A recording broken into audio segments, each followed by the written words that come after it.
Hey everyone, Ariel Adams here with aBlogtoWatch. Please subscribe to our videos on YouTube and like this video if you find it useful. This is a review of the Tudor Pelagos LHD. I did review the Pelagos when it first came out a few years ago in 2013.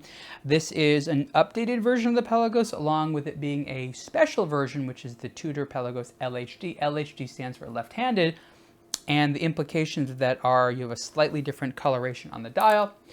You have the crown on the left of the case versus the right of the case, and on the back of the watch you have a number, which is an individual serial number that each of the watches get.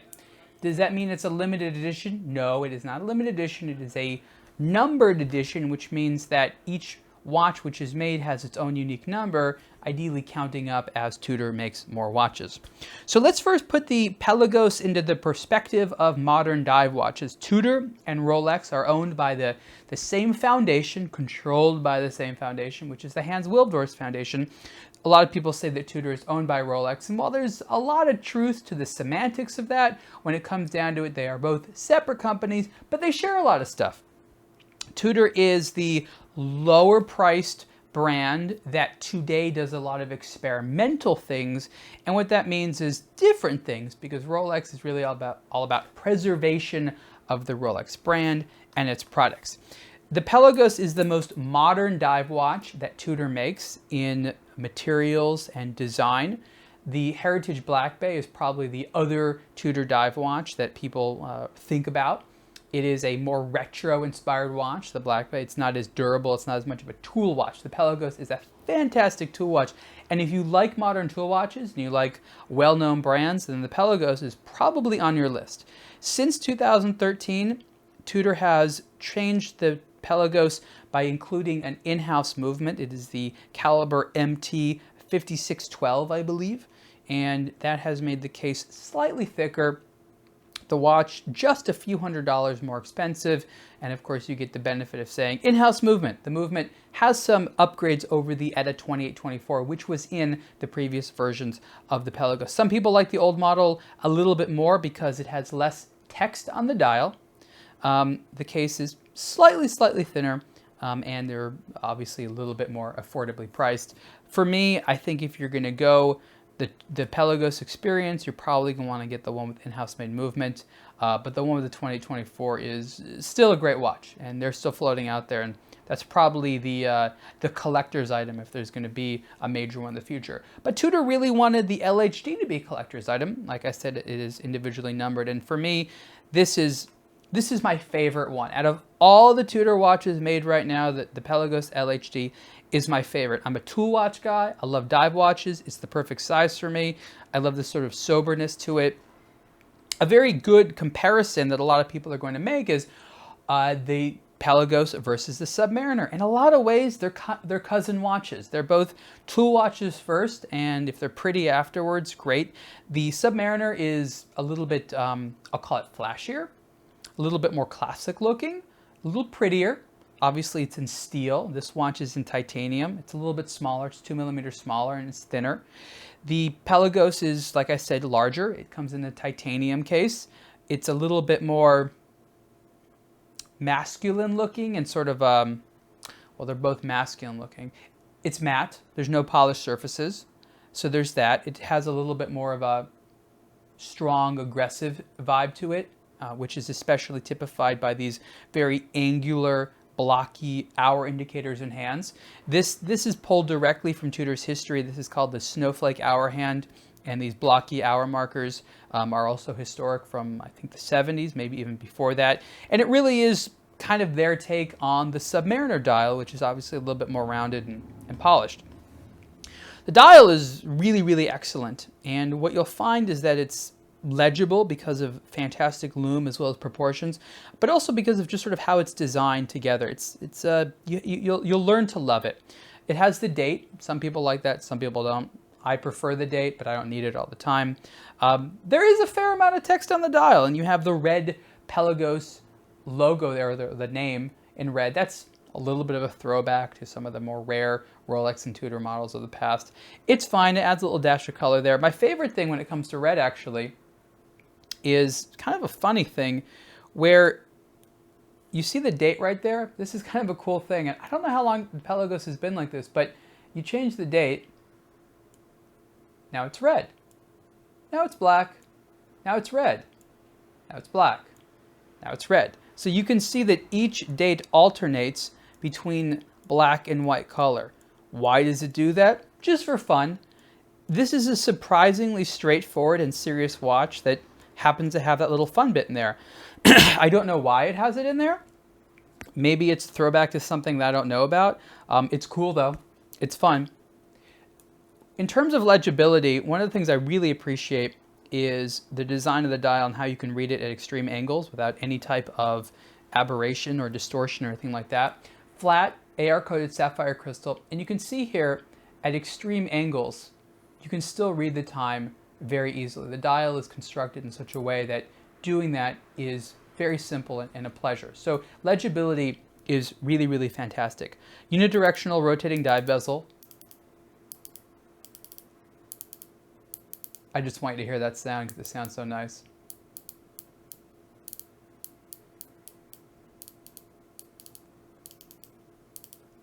The bezel, of course, is titanium with a nice little notched edge there.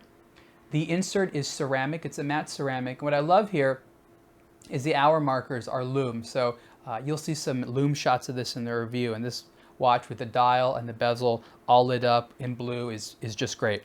The case design is pulled from Tudor history, even though it's larger and in titanium. A very nice element here are these pointy crown guards, which are kind of cool looking. Very finely made case. I'd say probably the best thing about being related to Rolex is having this wonderful engineering arm. And the case on the Pelagos, especially the Pelagos, it's nicer than the Black Bay by far, even though the Black Bay is a great case for the money. The titanium one, if you look closely, I don't know if you can really see here, but the finishings are just so great. It's all brush, but it's, you know, it's the pattern goes this way and then this one goes this way, and the transition between the different edges is really fantastic, and it creates a great sense of shape and depth to it that I think really needs sort of be seen and to be appreciated. The bracelet is equally of a high quality, a little bit of tapering there, which I really appreciate. Automatic helium release valve, water resistant to 500 meters. So this is a relatively durable, high quality dive watch that'll suit you well. And there's a lot of good features in there that are specifically about it being a dive watch. So let's go to the bracelet for a second. And this is not new, but I'm sort of going over it again. And this is the deployment that is spring loaded. So I can pull it here relatively far actually, and it's pulled back by spring. Not sure if you can see it in there. There you go. See that spring under there?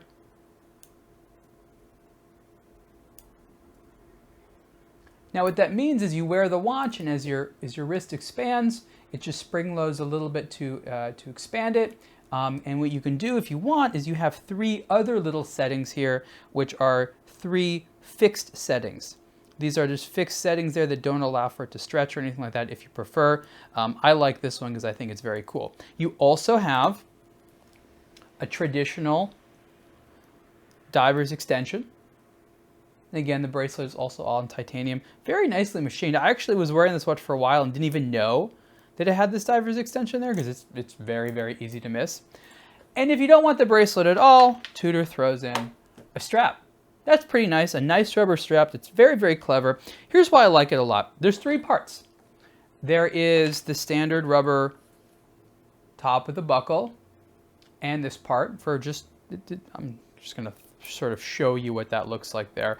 Again, wearing a nice light dive watch on a rubber strap can be really comfortable. It's not as sexy looking as on the bracelet, but it's a good, handsome look, especially with that nice beige hour markers. And that's one of the things which is special about the LHD is the beige hour markers. I find them to be a little bit more easy on the eyes than the white ones used on the standard Pelagos, which comes in black or in a blue dial. This beige color still offers great high contrast legibility, but it's a little bit easier on the eyes, like I said, and I quite like it.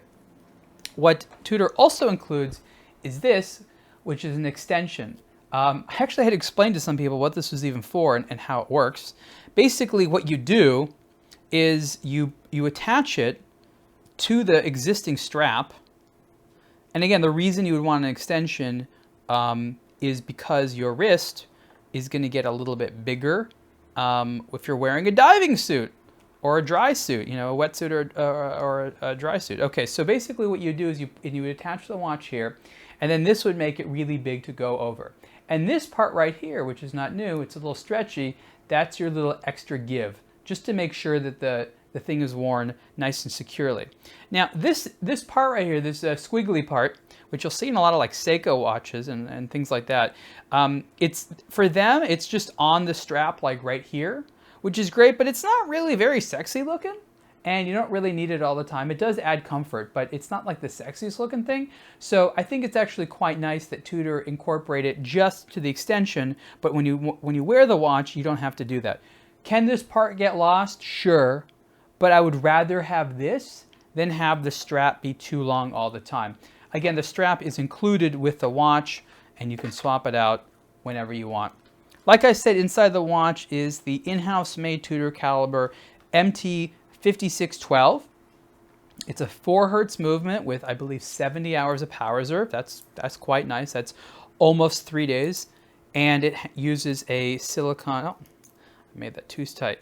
And it uses a silicone balance spring, and it has, I believe it has a variable inertia balance wheel, which means that it can be more properly adjusted. It also has a more durable bridge over the balance wheel, which means that the watch can put up with more abuse. You can subject it to more shock, and the regulation system should be a little bit more safe. On the wrist, you can see that it is a very comfortable, attractive look. Again, I don't have the biggest wrists in the world, so this is about as big as I can take, maybe a little bit more.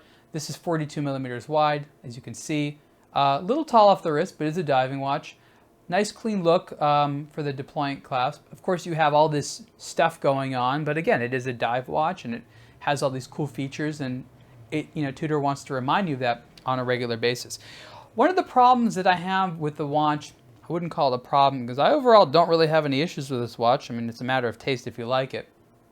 But one of the problems I have is it's titanium. And titanium is a beautiful look. I love this sort of deep gray. It's a great color. And it's light and it's hard. But it's very prone to scratches. And I keep asking myself, Rolex has all this amazing technology, and I know they put a lot of finishing into their cases. Why do they not invest in a hardening technology or a coating or something like that to help make titanium, and steel for that matter, more scratch resistant? Seiko and Citizen in Japan both have various types of hardening or coating technologies to make steel and titanium harder, and it works very, very well. So, you know, you put your money into the watch like this and you want it to look good for a long time. I'm not saying the watch is going to look terrible in a week, but titanium is going to pick up various types of scratches and scuffs and swirlies and all the little names that people like to use for the little cosmetic aberrations that will come about after normal wear and tear. And I just like watches like this so much. I want them to look new forever.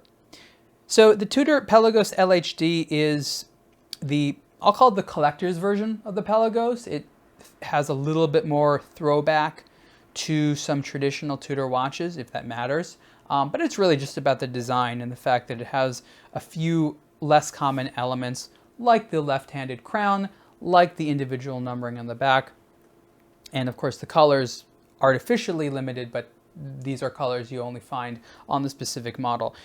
Tudor did something very clever. They're producing less of these, I believe, than the standard versions of the Pelagos, the black and the white one, but they're not charging any more for it, which is a really nice thing to do. They could have charged a little bit more, but at the same time, I think it makes sense that they didn't. And by not charging any more, they're not making this like a show-off Pelagos. It's just the standard Pelagos, but a little bit different, harder to get. So I think they're trying to incorporate a little bit of scarcity in there, but you know, I don't think that this is going to be as difficult to get as perhaps, say, the 43 millimeter Sea Dweller, which is, you know, Rolex is just sort of trickling them out. And if you listen to this video years from now, you may have no idea what I'm talking about. So again, this is the Tudor Pelagos LHD. I really like this watch. You can see the full review on aBlogtoWatch soon. Retail price is $4,400, and I think that's a pretty good value. See you later.